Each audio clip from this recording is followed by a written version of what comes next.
누가복음 23장 32절에서 38절까지입니다. 함께 읽겠습니다. 다른 죄수 두 사람도 예수와 함께 처형장으로 끌려갔다. 그들은 해골이라 하는 곳에 이르러서 거기서 예수를 십자가에 달고 그 죄수들도 그렇게 하였는데 한 사람은 그의 오른쪽에 한 사람은 그의 왼쪽에 달았다. 그때 예수께서 말씀하셨다. 아버지, 저 사람들을 용서하여 주십시오. 저 사람들은 자기네가 무슨 일을 하는지를 알지 못합니다. 그들은 제비를 뽑아서 예수의 옷을 나누어 가졌다. 백성은 서서 바라보고 있었고 지도자들은 비웃으며 말하였다. 이 자가 남을 구원하였으니 정말 그가 택하심을 받은 분이라면 자기나 구원하라지. 병정들도 예수를 조롱하였는데 그들은 가까이 가서 그에게 신 포도주를 들어대면서 말하였다. 내가 유대인의 왕이라면 너나 구원해 보아라. 예수의 머리 위에는 이는 유대인의 왕이다. 이렇게 쓴 죄패가 붙어 있었다. 아멘. 자리에 앉으시겠습니다. 내일부터 시작이 되는 고난주간을 앞에 두고 우리 예수님의 십자가의 의미를 같이 생각하며 은혜를 나누기를 원합니다.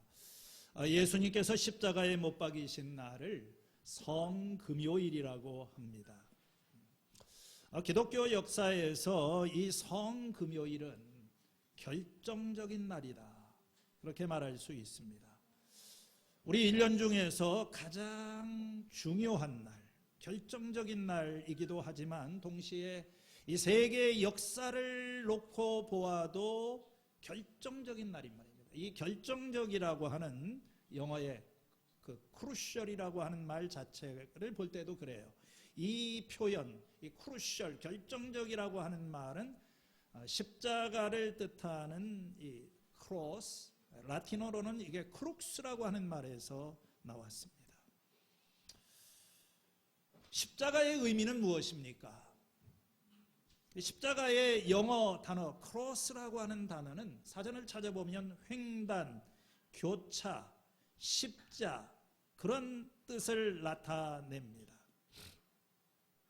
십자가는 만남의 자리입니다. 둘이 하나로 만나는 자리. 십자가는 하늘과 땅이 만나는 자리이고 하나님과 인간이 만나는 자리입니다. 좀 더 구체적으로 이 하나님을 향하는 이 인간의 비뚤어진 마음과 그 죄인들을 향한 이 하나님의 마음이 서로 교차하는 것, 저는 그것이 십자가의 의미라고 생각을 합니다. 오늘 본문의 말씀은 예수님께서 이제 십자가 위에서 처형을 당하시는 그 마지막 장면을 묘사한 그런 본문 말씀입니다. 오늘 이 말씀에 보면은 예수님의 십자가를 둘러싸고 있는 다양한 인간들의 모습을 보게 됩니다. 예수님을 대적하고 죽음에 이르게 하였던 유대의 종교 지도자들, 그리고 그분을 십자가에 못 박는 로마의 군병들, 그리고 지나가는 백성들, 또 예수님의 뒤를 따라온 제자들, 여인들, 그리고 십자가에 달리신 예수님이 계십니다. 저는 이 말씀을 두 가지의 이 광경으로 구분해서 생각하게 됩니다. 먼저는 이 십자가 밑에 사람들, 그 사람들을 중심으로 펼쳐지고 있는 여러 가지 그 광경, 그리고 십자가 위에 계시는 예수님, 그 십자가 위에서 예수님께서 하시는 말씀. 먼저 오늘 이 32절 이 말씀을 보면 이렇게 시작을 합니다. 다른 죄수 두 사람도 예수와 함께 처형장으로 끌려갔다. 그들은 해골이라 하는 곳에 이르러서 예수를 십자가에 달고 다른 그 죄수들도 그렇게 하였는데, 여기 이 십자가 처형에 관련된 말이 처음으로 언급이 되고 있습니다. 기독교 문화권에서, 기독교가 이제 많이 퍼져 있는 세상 속에서 사는 우리들에게 십자가는 그리 낯설지 않은 곳입니다. 어느 것을 보아도 우리는 십자가를 봅니다. 교회 지붕 위에도 또 이렇게 강단 뒤에도 심지어는 사람들은 이 십자가로 장식을 하기도 하고 목걸이를 만들기도 합니다. 다양한 모습에 또 아름답게 장식된 그런 십자가의 모습을 봅니다. 옛날에 군인들은 전쟁에 나갈 때 이 십자가로 만들어진 그런 어떤 깃발, 십자가 길을 세우고 나갔습니다. 그런 의미에서 십자가는 승리의 상징으로 여겨지기도 했습니다. 그렇지만 오늘 그렇기 때문에 우리는 이 십자가가 가지고 있는 이 본래적인 그 상징, 뭐라고 할까요? 그것이 주는 그 공포와 그 두려움을 우리는 가늠하기가 쉽지 않아요. 너무나도 이 낭만적이고 이상화되고 잘못 적용되고 있는 십자가의 이미지 때문에 이 본래의 맥락에서 십자가를 이해하기 쉽지 않습니다. 처음 300년 동안 십자가는 황제의 정복 표시가 아니었습니다. 메달이나 훈장에는 십자가 장식이 없었어요. 십자가 모양의 보석도 없었고 십자가 모양의 에나멜이나 도료를 입히지도 않았으며 십자가 모양의 귀금속도 없었습니다. 왜냐하면 십자가는 모순과 치욕의 표시였었고 이 십자가를 따르는 자들에게 추방과 죽음을 의미했기 때문에 그렇습니다. 십자가는 이제껏 고안된 처형 방식 가운데 가장 끔찍한 그런 것이었습니다. 초기의 신학자였던 오리게네스는 예수님의 죽음을 매우 불쾌한 십자가의 죽음이다 불렀습니다. 로마의 정치가이자 저술가인 유명한 키케로는 십자가형을 섬뜩함에 있어서 화형과 참수형을 능가하는 최고의 형벌이다 그렇게 불렀습니다. 예수님 당시에 이 십자가형이 구체적으로 어떤 그 죽음이었는가를 묘사하기 위해서 저는 이것을 전문적으로 연구한 어느 학자의 좀 도움을 빌어서 좀 그대로 좀 읽어드리겠습니다. 로마의 사형지팡이의 첫 번째 단계는 채찍질입니다. 로마의 군인들은 가죽끈으로 만든 채찍을 사용했는데 이 채찍에는 작은 금속이나 뼈 조각이 이렇게 고정이 되어 있었어요. 우리가 성화 그림에서 보는 예수님의 채찍을 맞으시는 그 모습은 대개 예수님이 채찍을 맞으면서 허리에 천을 두르고 있는 모습을 보여주지만 사실 죄수는 나체로 등과 엉덩이를 최대한 노출시키는 자세로 기둥에 묶여 있었을 것으로 생각합니다. 채찍에 맞으면 우선 피부가 뜯겨나가고 피하 조직이 드러납니다. 채찍질이 계속되면 열상이 발생하여 골격근이 찢어지기 시작합니다. 이것은 큰 고통일 뿐만 아니라 상당한 출혈도 초래합니다.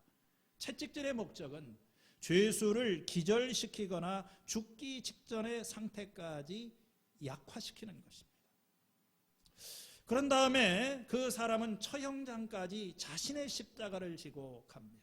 십자가의 형태가 여러 가지가 있지만 기본적인 구조는 같은데 로마 사람들이 파티블룸이라고 부르는 일종의 무거운 가로막대 이것을 죄수가 들고 이제 나중에 그것을 십자가의 기둥과 결합을 하게 되는 거지요.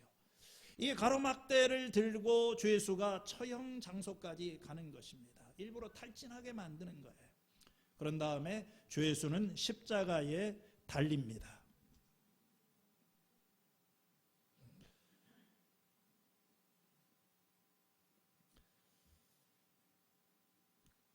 보통 손목에다가 못을 박는데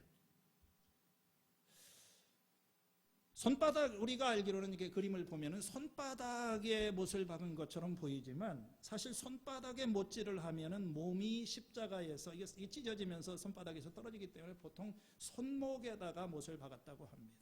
가장 힘든 것은 숨을 쉬는 문제입니다. 십자가에 달린 사람에게는 우리가 하루에도 수천 번씩 무의식적으로 내뱉는 수동적인 말씀이 불가능해진다. 손목이 박히거나 묶인 채 매달려 있는 신체의 무게로 인해서 숨을 내쉬는데 필요한 근육이 아래로 눌리는 것입니다. 따라서 십자가에 달린 사람은 숨을 내쉴 때마다 엄청난 노력을 해야만 합니다. 숨을 조금이라도 쉴 수 있는 방법은 다리와 발로 몸을 밀어 올리거나 양팔로 몸을 끌어올리는 것뿐입니다. 이 동작 하나하나가 얼마나 힘든 것인지는 우리가 가늠할 수가 있습니다. 이러한 1차적인 요인 외에도 신체 기능의 통제 불능, 곤충들이 몸에 난 상처와 구멍의 우글거림, 말할 수 없는 갈증, 근육 경련, 손목에 절단된 중앙신경으로부터 오는 극심한 고통, 채찍에 맞아 상처 입은 등이 나무 말뚝에 쓸리면서 오는 고통이라는 이런 2차적인 고통들이 더해지는 거예요. 손목과 발의 가장 예민한 부분을 짓이기고 뚫고 들어온 무거운 못의 충격과 고통 때문에 희생자들은 자신의 배설물로 범벅이 되고 피와 땀으로 뒤덮인 채 파리들에게 고문을 당하게 됩니다. 그 다음에 야유와 모욕이 시작이 됩니다. 이런 날이 계속이 되는 거예요. 주요 장기는 손상되지 않은 상태로 십자가에 달려있기 때문에 조금씩 출혈을 당하면서도 죽음은 서서히 찾아옵니다. 지나가던 행인들은 이 십자가에 달린 자에게 욕설을 퍼붓고 침을 내뱉고 쓰레기 투척 같은 행위들이 추가되었다고 합니다. 정말 이거보다 더 끔찍한 것은, 가장 충격적인 사실은 아무도 십자가에 못 박힌 사람들에게 신경을 쓰지 않는다는 것입니다. 이 모든 일이 대중 앞에서 일어났지만 대중은 그 일에 별다른 관심을 가지지 않았습니다. 그 당시에 모든 유대인과 이방인들은 십자가를 못 박힌 이 사람을 천시하고 멸시했어요. 로마인들이 이 십자가를 통해서 보여주는 것은 지금 당신 앞에, 눈앞에 있는 이 사람은 살만한 가치가 없다. 이 사람은 인간이 아니다.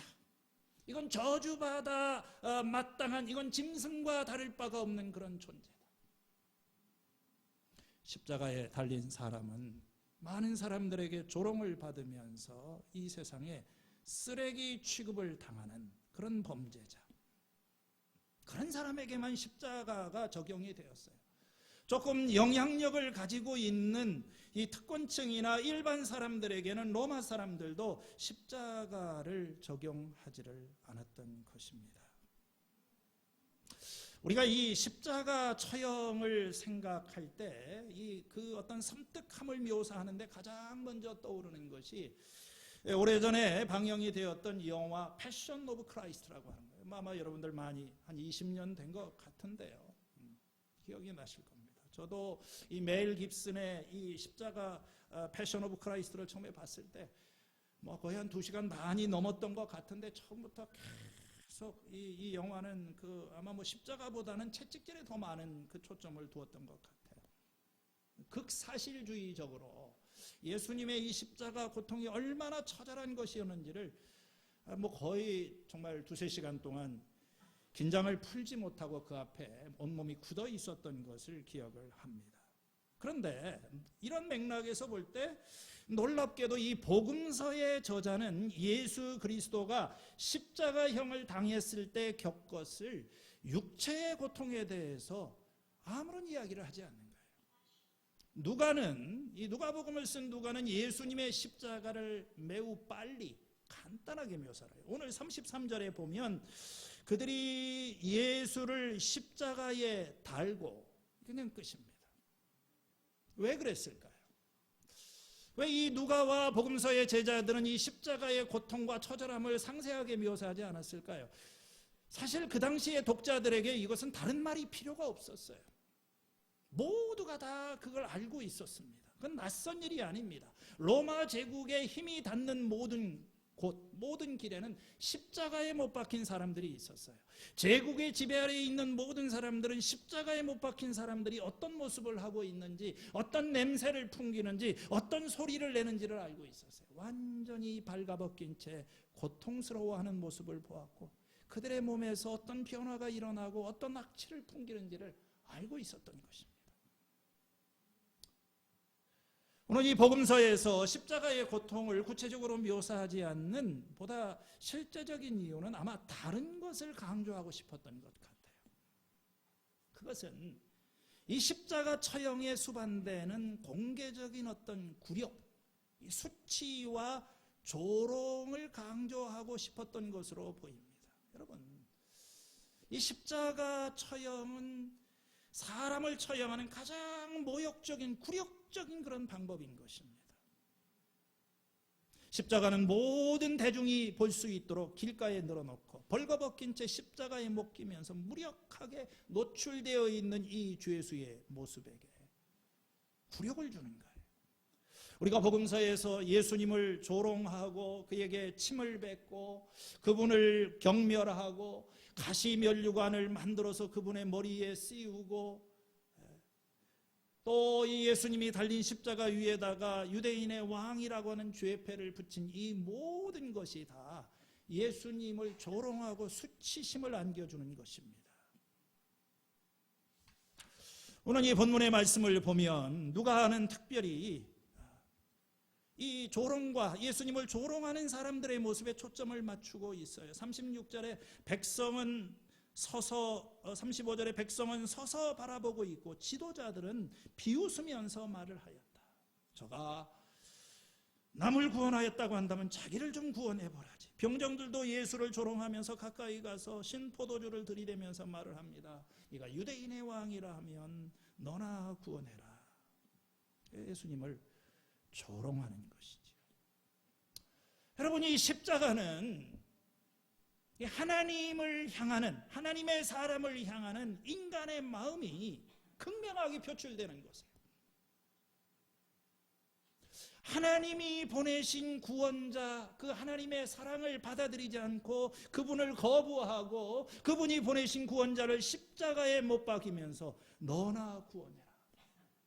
하나님을 조롱하는. 오늘 우리는 주변 세상에서 이 하나님의 사람, 이 하나님의 하시는 일에 대한 이 맹목적인 반감과 적개심과 이 노골적인 어떤 조롱의 목소리가 오늘 세상에도 많이 있죠. 그뿐만이 아닙니다. 어떤 사람은 먼 발치에서 바라보고 있습니다.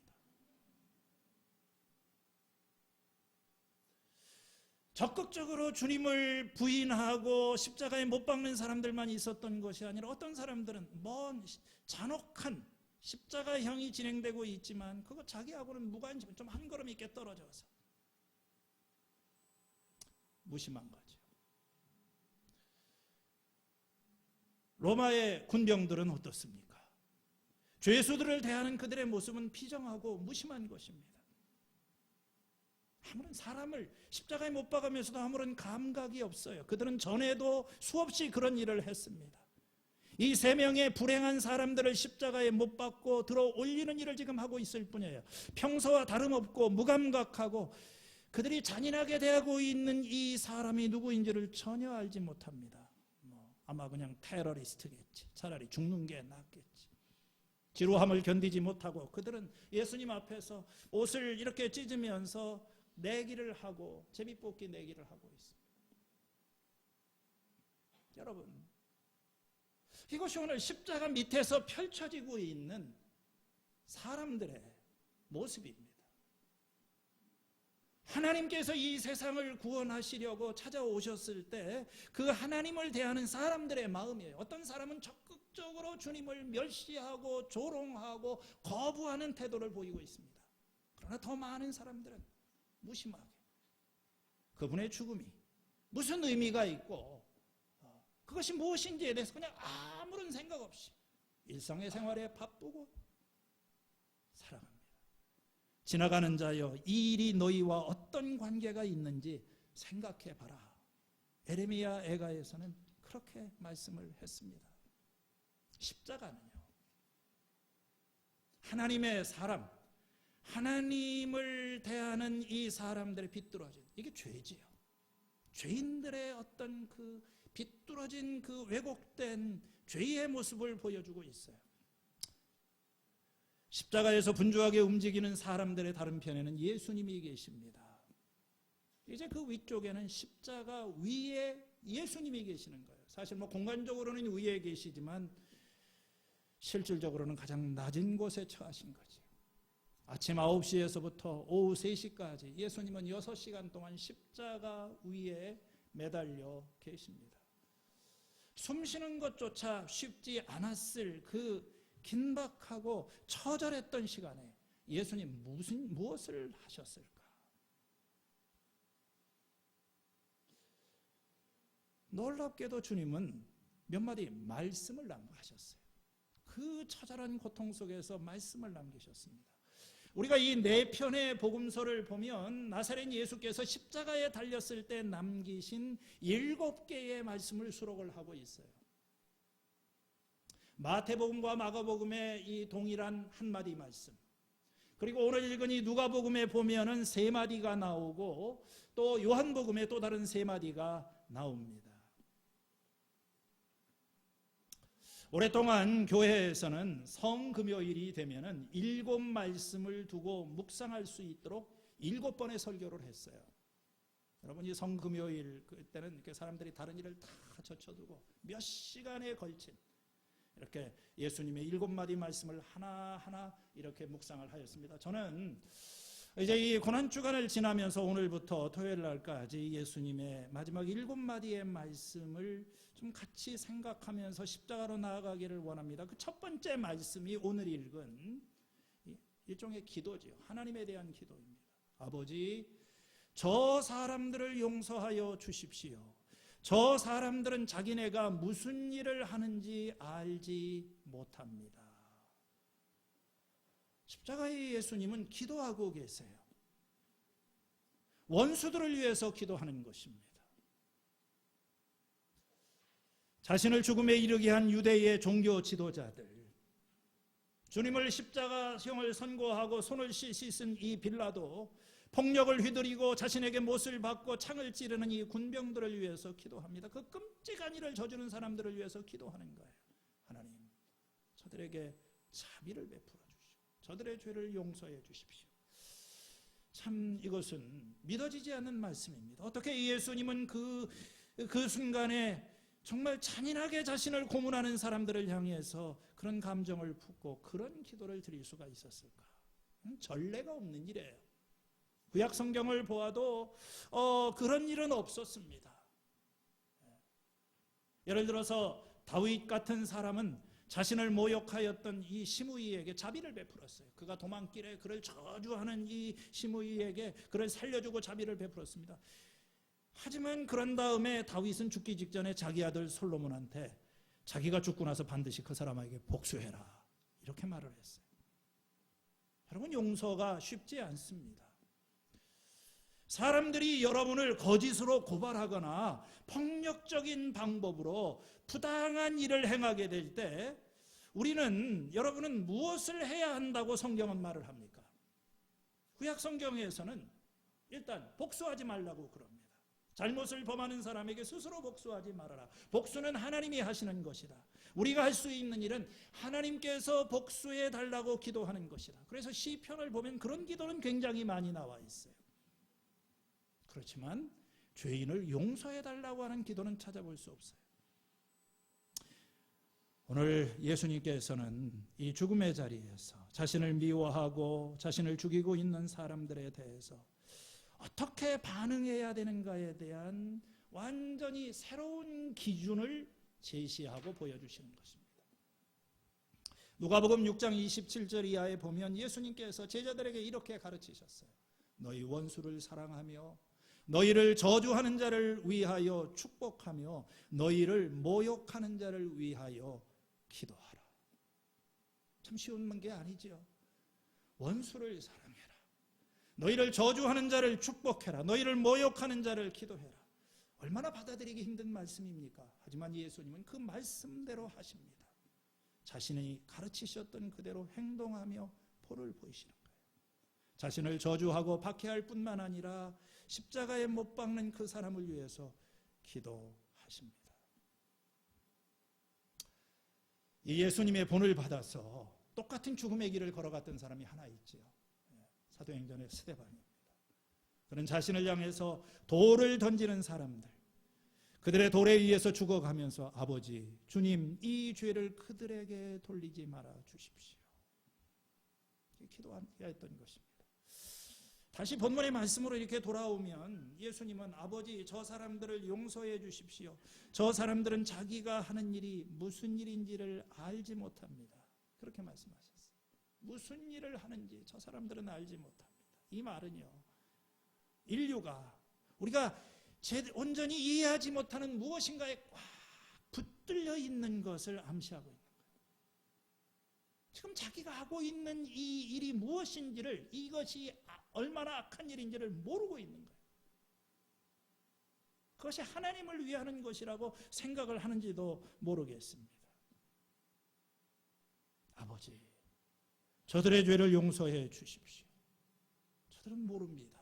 자기들이 하는 일이 무슨 일인지를 모릅니다. 여기서 중요한 것은 지금 이 십자가 위에서 이런 말씀을 하시는 분이 바로 하나님의 아들이시라는 것입니다. 아버지, 하나님을 아버지라고 부르시는 분이십니다. 지금 저들의 죄를 용서해달라고 요청하는 분은 이 삼위일체 하나님 가운데 두 번째 하나님이신 이 아들 하나님, 성자 하나님이십니다. 이 아들이 아버지를 부르고 있는 거예요. 아버지. 이 아들이 아버지에게 용서를 구합니다.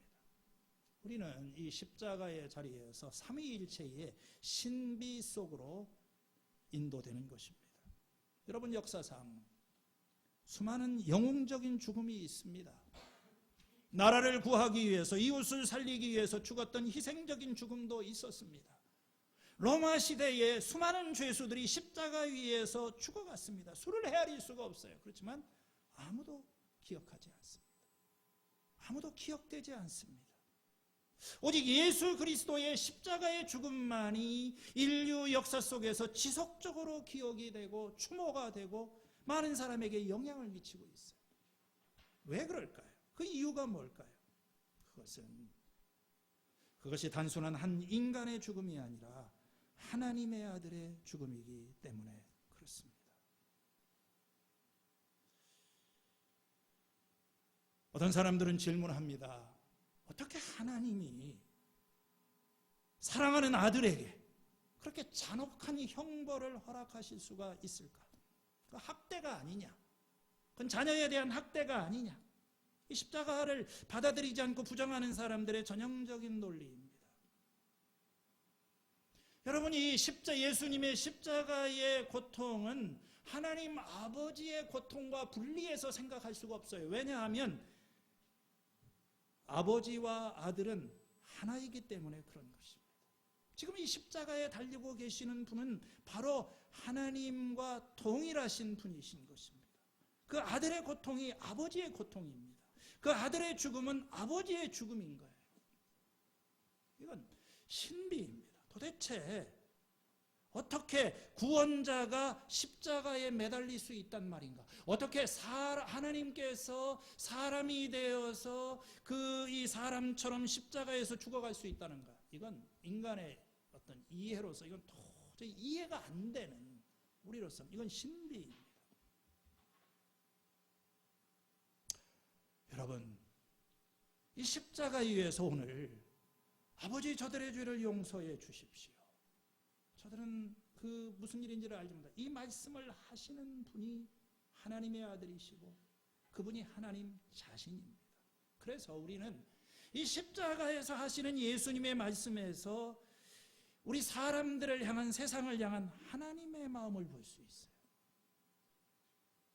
그 말씀은 하나님의 말씀이고 이 십자가는 우리 인간을 향한, 죄인을 향한 하나님의 마음이 가장 잘 표현되고 있는 것입니다. 아버지, 저들을 용서해 주십시오. 내가 너희를 사랑한다. 내가 너희를 용서한다. 십자가 위에 예수님은 자신을 향해서 쏟아지는 세상의 조롱과 야유와 저주를 온몸으로 받아내고 계세요. 그리고 자신을 십자가에 못 박는 사람들과 거부하는 사람들의 죄를 용서해 달라고 합니다. 이 용서는 품는 거죠. 그 온갖 멸시와 조롱과 이 저기를 주님께서 이렇게 다 품으시는 거예요. 이게 사랑입니다. 하나님의 사랑은 품으시는 사랑이죠. 우리의 허물과 우리의 죄와, 그리고 심지어는 주님을 십자가에 못 박는 사람까지도 품으시는 것이 아버지의 사랑입니다. 예수님께서는 이 공생애를 시작할 때에도 침례받으실 때 기도를 하셨어요.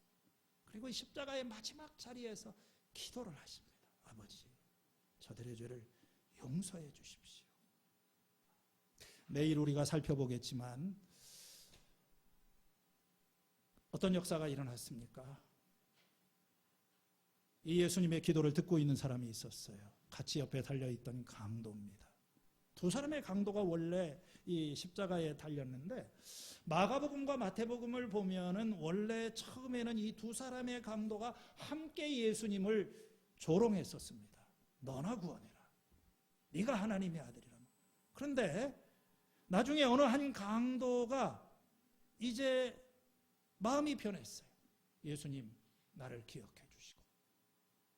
그러고 조롱하는 강도를 꾸짖었습니다. 무엇이 일어나요? 성경은 설명하지 않지만 아마도 이 십자가의 강도는 예수님의 이 마지막 기도 속에서 그런 감동을 받았고 삶의 변화를 경험하게 되었던 것 같습니다. 아버지, 저들을 용서해 주십시오. 하나님의 마음입니다. 하나님은 우리를 용서하시고 하나님은 우리를 받아주십니다. 우리의 모든 것을 이렇게 품어주세요. 이러한 하나님의 마음이 가장 잘 표현된 것이 누가복음 15장에 나오는 탕자의 비유라고 생각이 됩니다. 어떻게 보면 저들의 죄를 용서해 달라고 하시는 이 예수님의 마지막 기도의 그 의미는 15장에 나오는 탕자의 비유와 함께 읽을 때 가장 잘 이해를 할 수 있는 것 같아요. 탕자는 아버지가 싫었어요. 아버지 집에 생활하는 것이 마음에 들지 않았습니다. 그래서 자기 몫의 재산을 챙겨서 먼 지방으로 갑니다. 거기서 방탕하게 살면서 재산을 낭비하고 탕진하고 결국에는 궁핍하게 되어서 돼지가 먹는 쥐염 열매로 연명을 하는 비참한 신세가 되었어요. 그 인생의 가장 밑바닥, 모든 빛이 사라진 그 자리에서 우리는 갑자기 놀라운 성경 말씀 하나를 거기서 듣게 됩니다. 누가복음 15장 17절 한번 PPT로 보여주세요. 그제서야 그는 정신이 들어서 이렇게 말하였다. 내 아버지의 그 많은 품꾼들에게는 먹을 것이 남아도는데 나는 여기서 굶어 죽는구나. 내가 일어나 아버지에게 돌아가서 이렇게 말씀을 드려야 되겠다. 아버지, 내가 하늘과 아버지 앞에 죄를 지었습니다. 나는 더 이상 아버지의 아들이라 불릴 자격이 없으니 나를 품꾼의 하나로 받아주십시오. 여러분, 여기에 주목할 것은 정신이 들었다는 말이에요. 정신이 들었어요. 내가 지금 무슨 일을 하고 있는 거야? 왜 내 처지가 이렇게 돼요? 이게 여러분의 삶이고 나의 삶입니다. 여러분, 지혜의 근본은, 시작은, 구원의 시작은 정신이 돌아와서 깨닫는 거예요.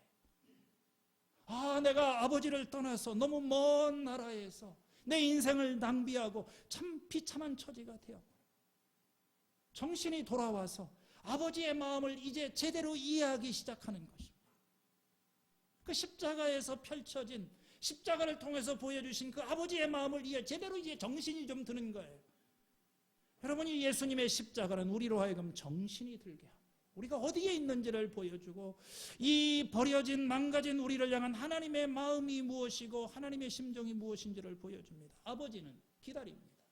매일마다, 매달마다, 아니 매해마다 밖에 나가서 아들이 돌아오기를 기다립니다.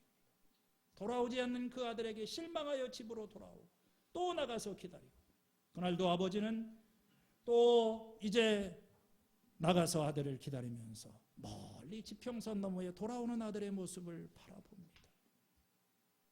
아들이 돌아왔어요. 아버지는 그 돌아오는 아들을 끌어안고 품에 안아주고, 그리고 그를 위해서 잔치를 열고 송아지를 잡고 좋은 옷을 입히고 금반지를 끼우고 그 모든 것을 용서합니다. 아들은 정신이 돌아왔고 그래서 아버지에게로 돌아왔어요. 돌아온 아들은 아버지에게 이렇게 말합니다. 아버지, 내가 하늘과 아버지 앞에 죄를 지었습니다. 나는 아버지의 아들이라고 불릴 자격이 없습니다. 여러분, 우리는 다 하나님에게 죄를 지었어요. 이 십자가 밑에서 예수님을 조롱하고 멸시하는 이 군병들과 유대 지도자들처럼 우리가 주님 앞에 적극적인 죄를, 그러나 더 많은 경우에 우리는 아버지를 싫어하고 아버지를 떠나서 아버지를 거역하고 아버지 없이 살려고 우리는 세상길에 헤매는 그런 죄를 범하였습니다. 아버지, 제가 죄를 지었습니다. 우리는 죄를 짓습니다. 예수님을 믿은 다음에도 우리는 자주 넘어집니다. 그러지 말았어야 되는데 어제도 죄를 지었고 또 우리를 수치스럽게 하는 그런 죄를 지었어요. 이거 어떻게 해야 될까? 이 죄를 짓고 하나님을 떠난 우리가 내가 이제 어디를 가야 될지 이 좀 방향이 서지 않습니다. 그때 우리를 위해서 기도하시는 분이 계세요. 아버지, 저들의 죄를 용서해 주십시오. 예수님이 우리를 위해서 기도하고 계세요. 예수님이 우리의 주님이 되시는 것은 이러한 죄인들의 모습을 보면서도 무한한 사랑과 인내로 기다리시면서 이 용서의 기도를 하시는 거예요. 십자가는 마음과 마음이 교차되는 자리입니다. 하나님을 향한 적개심에 불타고 있는 죄인들의 마음, 죄를 지었기 때문에 하나님을 바라볼 용기조차 갖지 못하고 상심해 있는 이 마음, 그리고 그 죄인들을 바라보시면서 두 팔을 펴시고 나는 아직도 너를 사랑한다, 용서한다 기다리시는 아버지의 마음, 그것이 저는 이 아버지 저들을 용서하소서 하는 이 말씀 속에 담겨져 있는 그 뜻이라고 생각을 합니다. 고린도후서 5장 18절에서 19절에 이런 말씀이 있어요. 보여주시기를 바랍니다. 하나님께서 그리스도를 내세우셔서 우리를 자기와 화목하게 하시고 우리에게 화해의 직분을 맡겨주셨습니다. 곧 하나님께서 우리 사람들의 죄과를 따지지 아니하시고 화해의 말씀을 우리에게 맡겨주심으로 세상을 그리스도 안에서 자기와 화해하게 하신 것입니다. 이 화해, 아버지와 아들의 화해, 탕자와 그 아버지의 화해. 그런데 바울은 여기에서 하나님이 그리스도 안에 계셔서 우리 사람들의 죄과를 따지지 않으셨다고 합니다. 마치 우리는 이 말을 들을 때 하나님께서 따지지 않으셨다, 그냥 눈 감아 주셨다, 아무 문제가 없는 것처럼 받아주셨다, 그런 의미가 아니에요. 우리는 종종 상처받은 사람에게 용서하고 잊어버리라고 말을 합니다. 나에게 상처를 준 사람, 마음에 깊은 상처를 받은 사람에게, 아니면 상처받은 사람 자신이 누군가가 자꾸 용서를 구하면 이제 잊으셔도 됩니다. 저 괜찮아요. 사실 괜찮지 않지요. 여러분, 용서는 그렇게 쉽게 되는 것이 아닙니다. 끔찍한 잘못이 저질러진 뒤에 가해자가 사과를 할 때 피해자는 자기에게 너무 큰 것이 요구되고 있다고 느끼는데 이건 정말 타당한 거예요. 어떻게 용서할 수가 있어요? 어떻게 용서가 됩니까? 그러니까 아직도 우리나라 위안부 문제가 이렇게 풀리지 않는 것은 이게 용서가 제대로 안 되는 거예요. 우리는 그냥 용서할 수가 없는, 그냥 용서되는 것은 없는 것입니다. 용서에는 어떤 값이 치루어져야 되는 거예요. 죄의 값이 치루어져야 되는 것입니다. 용서는 정의와의 관계에서 이해가 돼야 됩니다. 이 저질러진 잘못에 대해서 어떤 보상이 이루어져야 되는 거예요. 그래서 그 죄의 문제가 해결이 돼야만 돼야 되는 것입니다. 용서는 비싼 것입니다. 그냥 주어지는 것이 아닙니다. 그냥 잊어버린다고 되는 것이 아닙니다. 우리는 죄를 지었고 하나님 앞에 우리가 할 수 있는 일이 없어요. 죄값을 지불할 수 없습니다. 그런데 하나님이 그 죄값을 지불하셨어요. 고린도후서 5장 21절에 있는 대로 하나님께서 죄를 모르는 분에게 우리 대신으로 죄를 씌우셨습니다. 그것은 우리가 그리스도 안에서 하나님의 의가 되게 하려는 것입니다. 코리텐 붐이라고 하는 이제 세상을 떠나셨지만 네덜란드에 유명한 여자 전도자분이 계십니다. 이분은 그 2차 대전 때 유대인들을 돕다가 이 나치 수양소에서 수감되고 끔찍한 그 세월을 보내고 나중에 이제 책을 썼는데 피난처라고 하는 그런 책이죠. 그 나치 수용소에서 자기 여동생과 함께 생활을 하면서 자신을 박해하는 사람을 용서하는 것이 얼마나 어려운지를 기록을 하고 있어요. 코리텐 붐은 자신을 박해하는 자를 용서하고 예배 참석하고 성찬식에서 이 성찬의 떡을 받습니다. 동생은 이해하지를 못해요. 도대체 이 언니를 이해할 수가 없습니다. 그래서 동생은 이 성찬식을 받을 때 손을 꽉 쥐고 성찬에 이걸 어떤 예수님의 용서를 상징하는 이거 받아들이지 않습니다.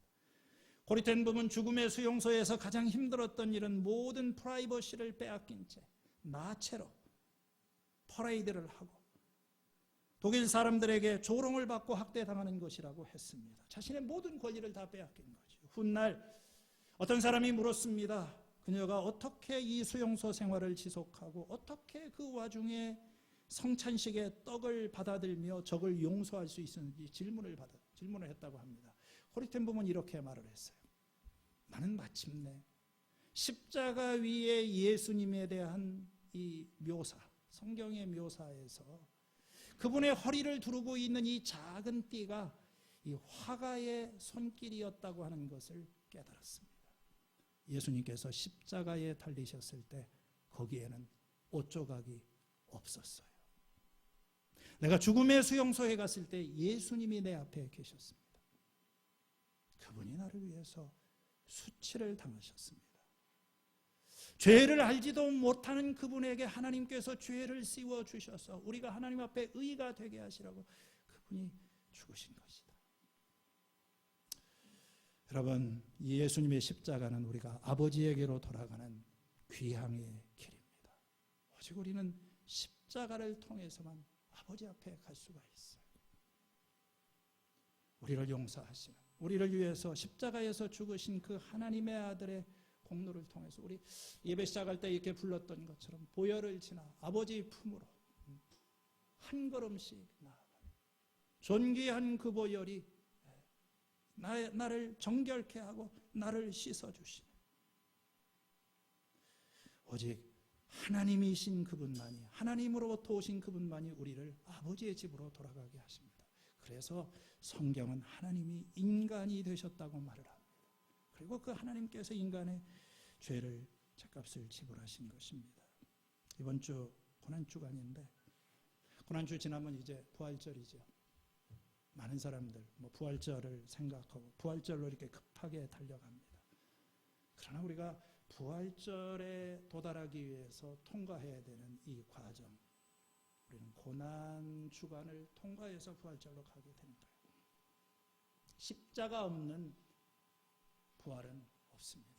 고난 없는 영광은 없어요.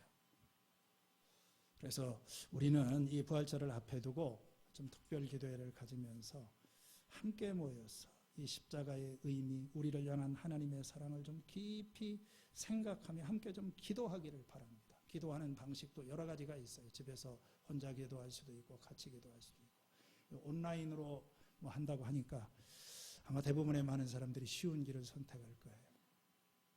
자, 어떤 길을 가야 되겠습니까? 지금부터는 조금 힘든 길을 가세요. 이 한 주간만이라도 시간을 좀 떼놓으시고 몸이 아프거나 어디 이 거리가 떨어져 있는 분들은 말고 적어도 이 한 주간만큼은 우리가 하나님 앞에 나와서 함께 기도하며 우리에게 베풀어 주신 이 하나님의 은혜를 생각하고 십자가로 나아가고 이 십자가에서 펼쳐지는 하나님의 사랑에 같이 우리가 경험하는 그런 복된 시간이 될 수 있기를 바랍니다. 하나님 아버지 감사합니다. 저희는 다 이해하지 못합니다. 이 엄청난 우리의 상상과 상식을 넘어서는 이 하나님의 일, 십자가 앞에서 하나님의 은혜를 구합니다. 저희는 압니다. 하나님의 은혜 없이는 집에 돌아갈 수 없는 죄인들인 것을 압니다. 복음을 깨닫게 하시고 십자가를 바라보게 하시고 험한 십자가를 바라보며 하나님께로 나아가는 우리가 되게 하여 주시옵소서. 예수님의 이름으로 기도했습니다. 아멘.